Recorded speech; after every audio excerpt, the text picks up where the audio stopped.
এই কাজে যথেষ্ট সম্মান দেওয়ার জন্য টিভি চ্যানেলের সমস্ত সাংবাদিকদের অসংখ্য ধন্যবাদ। গ্রামের এই রাস্তাটি অর্ধেক ভেঙে যায়, গাড়ি এবং ছাত্রছাত্রীদের চলাচলের সমস্যা হচ্ছিল। স্থানীয় লোকজন তাদের প্রয়োজনীয় জিনিসপত্র এখান থেকে নেওয়া আনা করতে পারে না।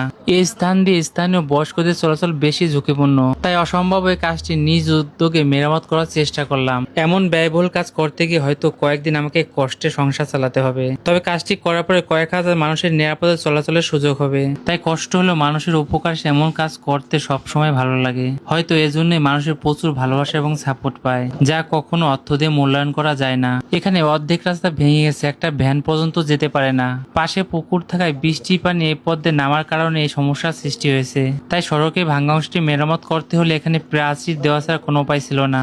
এরপর বাকি গর্তটুকু বালি দিয়ে ভরাট করার পর কিছু ইট ভেঙে দেই, যাতে জায়গাটি আরো বেশি মজবুত হয়। এখন বর্ষাকাল, তাই এমন ঢালাই কাজে ইট ভাঙা ব্যবহার করলে ঢালাইগুলো তাড়াতাড়ি শুকিয়ে যায়, ফলে বৃষ্টি নামলেও ঢালাই তেমন কোনো ক্ষতিগ্রস্ত হয় না।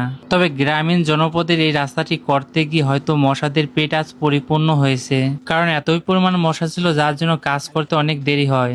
স্থানীয় লোকজনের কাছ থেকে জানা যায় তারা দীর্ঘদিন যাবত এই ভাঙ্গা অংশটির কারণে ভুক্তভোগী, তাই আমাকে কাজ করতে দেখে সবাই আনন্দিত হলো।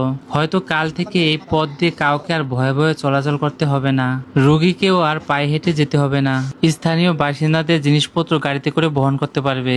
এই সামান্য কষ্টের জন্য এত মানুষের মুখের হাসি ফোটাতে কে না চায়। এটাই আমার কাজের বড় অনুপ্রেরণা।